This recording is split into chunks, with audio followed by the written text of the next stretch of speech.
Hello students, জ্ঞানজ্যোতি coaching centre পক্ষ থেকে তোমাদের আরেকবার স্বাগত জানাই। আমি রাজীব স্যার এবং আজকে আমরা আলোচনা করব এসকেবিইউ ইউনিভার্সিটির আন্ডারে তোমরা যারা পলিটিক্যাল সায়েন্সের সেকেন্ড সেমিস্টারের জন্য পড়াশোনা করছো তাদের আজকের আলোচনার বিষয় রয়েছে মেজর পেপার 2 এর জন্য, যেটা হলো ভারতীয় যুক্তরাষ্ট্রের প্রকৃতি এবং প্রকৃতি কেমন। ঠিক আছে, তো এই যুক্তরাষ্ট্রের প্রকৃতি নিয়ে আজকে আমরা আলোচনা করব, যেটা তোমাদের মেজর পেপার 2 এর মধ্যে পড়ে। তার আগে তোমরা যারা আমাদের চ্যানেলে প্রথম এসেছো বা এখনো আমাদের চ্যানেলটিকে সাবস্ক্রাইব করোনি, তারা অবশ্যই চ্যানেলটিকে সাবস্ক্রাইব করো এবং পাশে থাকা বেল আইকনটি ক্লিক করে দিও, যাতে আমাদের পরবর্তী ভিডিওর নোটিফিকেশন তোমরা খুব সহজেই পেয়ে যেতে পারো। এছাড়া তোমরা যারা আমাদের সাথে অনলাইনে যুক্ত হতে চাও এবং আমাদের থেকে কোর্স পারচেস করতে চাও, তারা স্ক্রিনে যে দুটো নাম্বার তোমরা দেখতে পাচ্ছ, এই নাম্বারে আমাদের সাথে সরাসরি যোগাযোগ করে নিতে পারবে।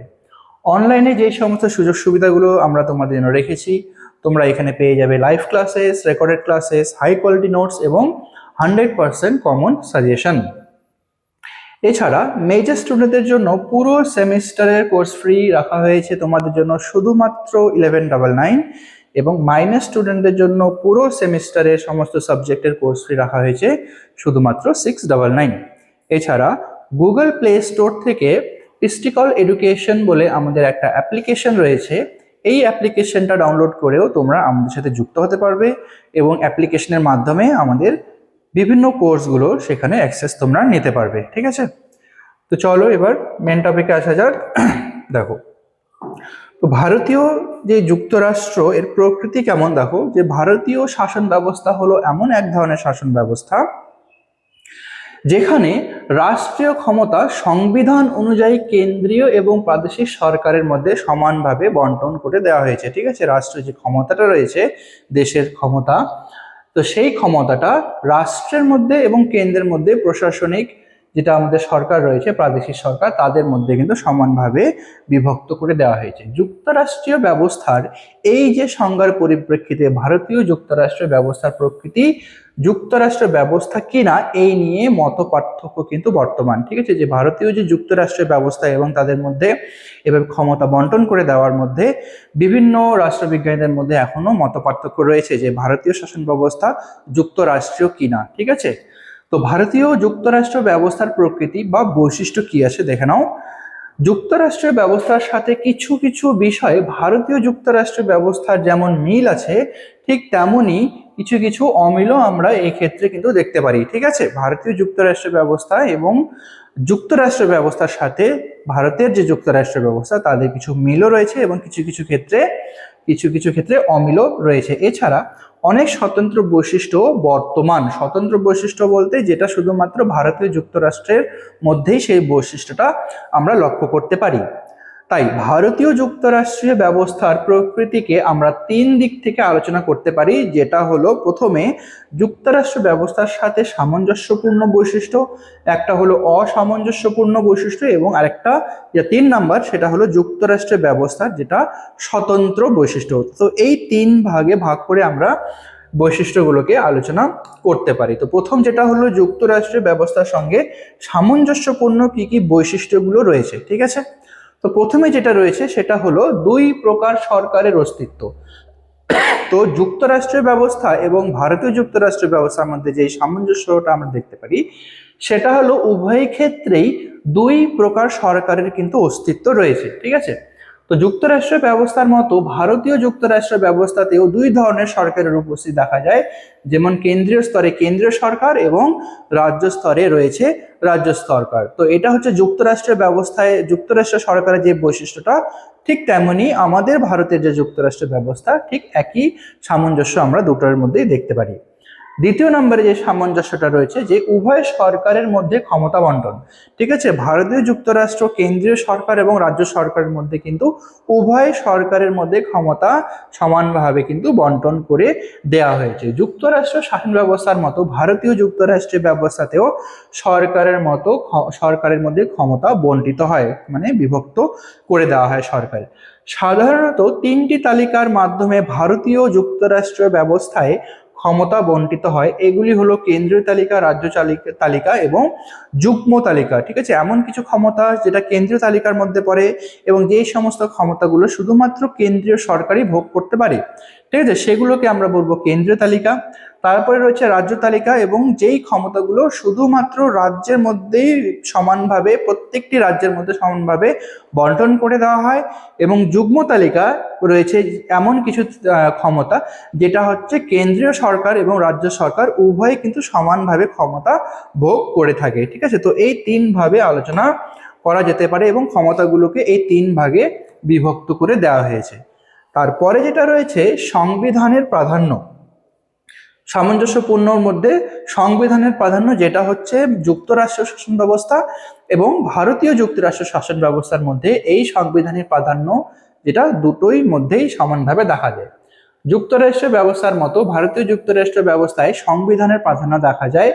ভারতীয় যুক্তরাষ্ট্রের ব্যবস্থায় সংবিধান হলো সর্বোচ্চ এবং চূড়ান্ত দলিল। ঠিক আছে, ভারতীয় যুক্তরাষ্ট্রের ব্যবস্থায় সংবিধানে কিন্তু সর্বোচ্চ এবং চূড়ান্ত হিসেবে বিবেচিত করা হয়।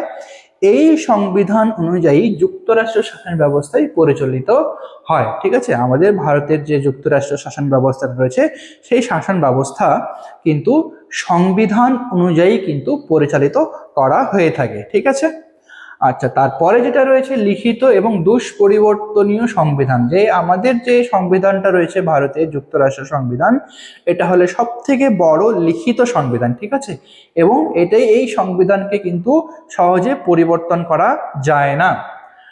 তো ভারতের সংবিধান হলো বিশ্বের বৃহত্তম লিখিত সংবিধান। ঠিক আছে, বিশ্বের সব থেকে বড় যদি কোনো লিখিত সংবিধান হয়ে থাকে সেটা হলো আমাদের ভারতের সংবিধান, এবং কিছু কিছু ক্ষেত্রে সেটা হলো দুষ্পরিবর্তনীয়, মানে হলো সেটাকে পরিবর্তন করা কিন্তু যায় না।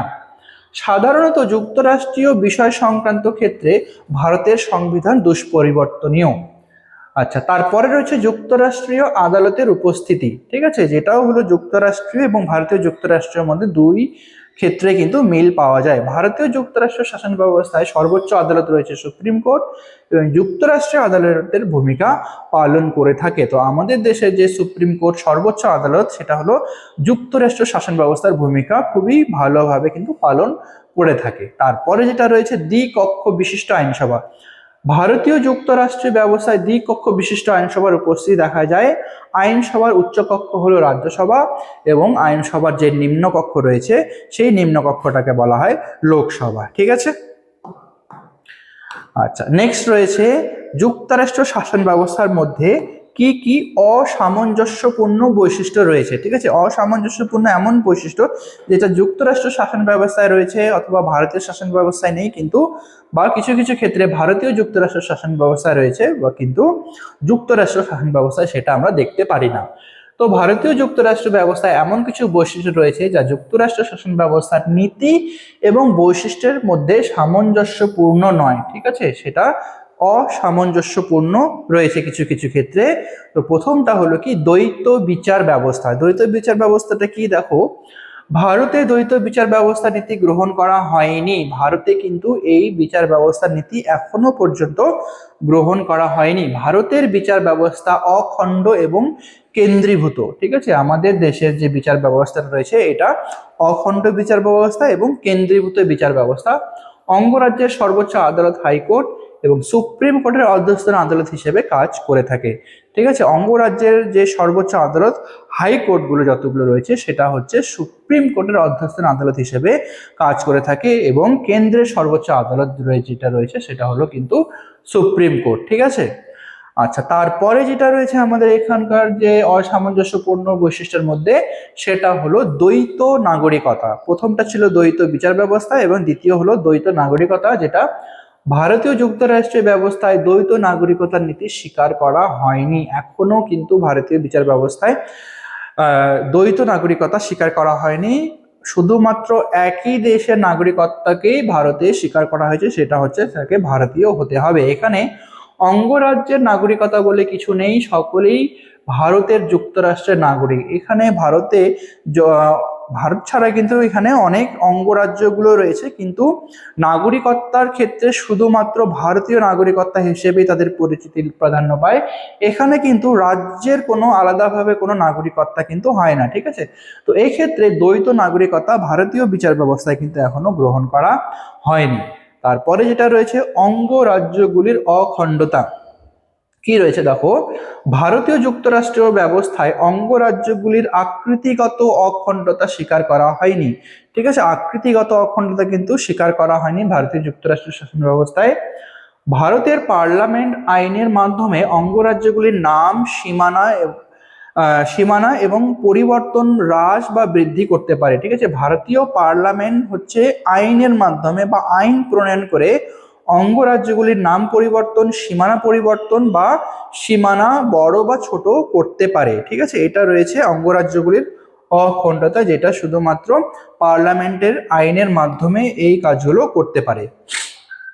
আচ্ছা, তারপরে রয়েছে কি, রয়েছে কেন্দ্র প্রবণতা। কেন্দ্র প্রবণতা কি দেখো, ভারতীয় যুক্তরাষ্ট্রীয় ব্যবস্থায় কেন্দ্র প্রবণতা বিশেষভাবে পরিলক্ষিত হয়। কেন্দ্র প্রবণতা বলতে কেন্দ্রের যে ক্ষমতা বা কার্যগুলি সেটা বেশি প্রভাব পেয়ে থাকে যুক্তরাষ্ট্রীয় শাসন ব্যবস্থায়। তিনটি তালিকার মাধ্যমে ক্ষমতা বন্টিত হলেও অবশিষ্ট ক্ষমতা কেন্দ্রের হাতে অর্পণ করা হয়েছে। ঠিক আছে, রাজ্য তালিকা, কেন্দ্রীয় তালিকা এবং যুগ্ম তালিকা, তিনটা আলাদা আলাদা তালিকা রয়েছে এবং সেই তিনটা আলাদা তালিকায় ক্ষমতাগুলোকেও আলাদাভাবে বন্টিত করে দেওয়া হয়েছে। কিন্তু তা সত্ত্বেও অবশেষে কেন্দ্রের কাছেই কিন্তু সর্বশেষ ক্ষমতাটা দেওয়া হয়েছে। এছাড়া কেন্দ্রীয় তালিকায় গুরুত্বপূর্ণ বিষয়গুলি কেন্দ্রের হাতে যেমন দেওয়া হয়েছে, তেমনি যুগ্ম তালিকাভুক্ত বিষয়ে কেন্দ্রীয় আইন এবং রাজ্য আইনের মধ্যে বিরোধ বাঁধলে কেন্দ্রীয় আইনই বলবৎ থাকে। কখনো যদি যুগ্ম তালিকায় কেন্দ্র এবং রাজ্যের মধ্যে যদি বিরোধ বা কোনো বিরোধ লেগে থাকে, তাহলে সেই ক্ষেত্রে কিন্তু কেন্দ্রের যেই আইনটা বা তাদের যে রায়টা হবে সেই রায়টাকেই কিন্তু ধরে নেওয়া হবে। আচ্ছা, তারপরে রয়েছে কি একক সংবিধান। ভারতীয় যুক্তরাষ্ট্রীয় শাসন ব্যবস্থায় অঙ্গরাজ্যগুলির জন্য পৃথক কোনো সংবিধান নেই। ঠিক আছে, আমাদের সংবিধান কিন্তু একটাই, অঙ্গরাজ্যের জন্য আলাদা আলাদাভাবে কোনো সংবিধান এখানে করা হয়নি। মূল সংবিধান অনুযায়ী অঙ্গরাজ্যগুলি শাসন ব্যবস্থা পরিচালিত হয়। মূল সংবিধানে যা যা লেখা রয়েছে এবং সেই সংবিধান অনুসারেই প্রত্যেকটি অঙ্গরাজ্যকে কিন্তু তার কাজকর্মগুলোকে পরিচালনা করতে হয়। তাদের জন্য কিন্তু কোনো আলাদা নিয়ম কানুন বা আলাদা কোনো সংবিধান লেখা হয়নি। এছাড়া সংবিধান সংশোধনের ব্যাপারে মাত্র গুটি কয়েক বিষয় ছাড়া অঙ্গরাজ্যগুলির তেমন কোনো ভূমিকা থাকে না। ঠিক আছে, তো সংবিধান সংশোধনের ক্ষেত্রে অঙ্গরাজ্যগুলির খুব সামান্যই কিছু ভূমিকা থেকে থাকে, কিন্তু বাকি সমস্ত ক্ষেত্রে কেন্দ্রের ভূমিকায় যথেষ্ট প্রভাব বিস্তার করে থাকে। আচ্ছা, তারপরে যে তৃতীয় নাম্বার আমাদের বৈশিষ্ট্য রয়েছে সেটা হলো স্বতন্ত্র বৈশিষ্ট্য। স্বতন্ত্র বৈশিষ্ট্যের মধ্যে কি, আচ্ছা, উপরিউক্ত আলোচনা ছাড়া আমরা ভারতীয় যুক্তরাষ্ট্রের ব্যবসায় কিছু স্বতন্ত্রমূলক বৈশিষ্ট্য আমরা দেখতে পাই। তো সেই স্বতন্ত্রমূলক বৈশিষ্ট্যর প্রথম যেটা রয়েছে সেটা হলো ক্ষমতা বিভাজন বিশেষভাবে বিস্তারিত হয়ে থাকে এখানে। ঠিক আছে, ক্ষমতা বিভাজন কিভাবে দেখো, ভারতীয় যুক্তরাষ্ট্রের ব্যবস্থায় কেন্দ্র এবং রাজ্যগুলির মধ্যে ক্ষমতা বিভাজন ব্যবস্থা বিশেষভাবে বিস্তারিত করা হয়। অন্য কোনো দেশের সংবিধানে এত বিস্তারিতভাবে ক্ষমতা বন্টন ব্যবস্থা নেই। ঠিক আছে, তো ভারতীয় যুক্তরাষ্ট্রের শাসন ব্যবস্থায় কেন্দ্র এবং রাজ্যের মধ্যে ক্ষমতাগুলোকে বিশেষভাবে কিন্তু বন্টিত করে দেওয়া হয়েছে। বাকি অন্য কোনো সংবিধানে কিন্তু এই ব্যবস্থাটা করা হয়নি। আচ্ছা, দ্বিতীয় নম্বরে রয়েছে সুপরিবর্তনীয় এবং দুষ্পরিবর্তনীয় সংবিধান। তো ভারতীয় যুক্তরাষ্ট্রীয় ব্যবস্থায় সংবিধানের সুপরিবর্তনীয় এবং দুষ্পরিবর্তনীয়ের মধ্যে সমন্বয় ঘটেছে। কিছু কিছু ক্ষেত্রে যে আমাদের ভারতীয় সংবিধান সেটা হলো দুষ্পরিবর্তনীয়, বা কখনোই সেটাকে আমরা খুব সহজেই কিন্তু সেটাকে পরিবর্তন করতে পারবো না। এবং কিছু কিছু ক্ষেত্রে সংবিধানের এমন কিছু কিছু অংশ রয়েছে যেটাকে খুব সহজেই সংবিধানটাকে পরিবর্তন করা সম্ভব। যে সমস্ত বিষয়ের সাথে যুক্তরাষ্ট্রের শাসন ব্যবস্থার কোনো সম্পর্ক নেই সেই সমস্ত বিষয়ে সংবিধান সংশোধন সহজ। তো যুক্তরাষ্ট্রীয় কোন কোন ব্যবস্থা যেটা আমরা সহজেই পরিবর্তন করতে পারি, তো সেই ব্যবস্থাগুলো রয়েছে। যেই সমস্ত ব্যবস্থা যুক্তরাষ্ট্রীয় ব্যবস্থার সঙ্গে সেরকম কোনো সম্পর্ক নেই সেই সমস্ত ব্যবস্থাগুলোকে আমরা সহজেই সংবিধানে সংশোধন করতে পারবো। ঠিক আছে, আচ্ছা, তৃতীয় নম্বরে রয়েছে কেন্দ্রশাসিত অঞ্চলের উপস্থিতি। কি রয়েছে এখানে দেখো, ভারতীয় যুক্তরাষ্ট্রীয় ব্যবস্থায় প্রতিটি অঙ্গরাজ্যের প্রাদেশিক সরকারের পাশাপাশি কিছু কিছু প্রদেশে প্রাদেশিক সরকারের পরিবর্তে কেন্দ্রীয় শাসন কায়েম করা রয়েছে। তাহলে কিছু কিছু ক্ষেত্রে রাজ্য সরকারের তুলনায় বা রাজ্য সরকারের থেকে কেন্দ্রীয় যে প্রাদেশিক সরকার, ঠিক আছে, তো কেন্দ্রের যে শাসন, ঠিক আছে, কিছু কিছু রাজ্যে কিন্তু কেন্দ্রের শাসন কায়েম করা হয়েছে সেখানে। তো এই সমস্ত প্রদেশ কেন্দ্রীয় সরকারের প্রত্যক্ষ বা পরোক্ষভাবে শাসন করে থাকে। রাজ্যেও কিন্তু কিছু কিছু এমন রাজ্য রয়েছে যেখানে কিন্তু কেন্দ্রের শাসন কার্য পরিচালিত হয়ে থাকে এবং সেখানে কিন্তু পরোক্ষভাবে বলো বা প্রত্যক্ষভাবে বলো কেন্দ্রই সেখানে কাজকর্ম করে থাকে এবং ক্ষমতা ভোগ করে থাকে। তারপরে রয়েছে কি স্থানীয় স্বায়ত্ত শাসন ব্যবস্থার উপস্থিতি। ভারতীয় যুক্তরাষ্ট্রীয় শাসন ব্যবস্থায় স্থানীয় স্বায়ত্ত শাসনের সরকারের উপস্থিতি দেখা যায়, ঠিক আছে। এই সরকারগুলি কেন্দ্র বা রাজ্য সরকারের অধীনে স্বাধীন বা স্বতন্ত্রভাবে কাজকর্ম করে থাকে। তো এমন কিছু স্বায়ত্ত বা স্থানীয় কিছু সংস্থা রয়েছে যেটা কেন্দ্র বা রাজ্য সরকারের অধীনে তারা স্বতন্ত্রভাবে সেখানে বা সেই রাজ্যে তাদের কাজকর্মগুলো করে থাকে। আচ্ছা, তার পরে রয়েছে কি কেন্দ্রীয় অনুদান। কেন্দ্রীয় অনুদানে কি রয়েছে দেখো, ভারতীয় যুক্তরাষ্ট্রের ব্যবস্থায় কেন্দ্রীয় সরকার রাজ্যগুলিকে আর্থিক সাহায্য বা অনুদান দিয়ে থাকে, ঠিক আছে। কেন্দ্রীয় সরকার কি হয়, প্রত্যেকটি রাজ্যকে কিছু আর্থিক সাহায্য বা আর্থিক অনুদান দিয়ে থাকে। এর ফলে রাজ্যগুলি কেন্দ্রের মুখাপেক্ষী হয়ে থাকে এবং রাজ্যের উপর কেন্দ্রের প্রাধান্য সুপ্রতিষ্ঠিত হয়। প্রত্যেকটি রাজ্যকে কেন্দ্র যে আর্থিক সাহায্য করে থাকে, তো এই আর্থিক সাহায্যের জন্য কি হয়, কেন্দ্রের উপরে রাজ্যগুলো সবসময় আশায় বসে থাকে এবং এর ফলে কি হয়, প্রত্যেকটি রাজ্যে কেন্দ্রের যে প্রাধান্যটা আস্তে আস্তে প্রাধান্যটা কি সুপ্রতিষ্ঠিত হয়ে থাকে, ঠিক আছে। তো তোমাদের যে আজকে আলোচনার বিষয় এতটাই ছিল। ভিডিওটি যদি তোমাদের ভালো লেগে থাকে তাহলে অবশ্যই লাইক আর কমেন্ট করো। দেখা হবে পরবর্তী ভিডিওতে নতুন কোনো টপিক নিয়ে। ততক্ষণ পর্যন্ত ভালো থেকো, সুস্থ থেকো।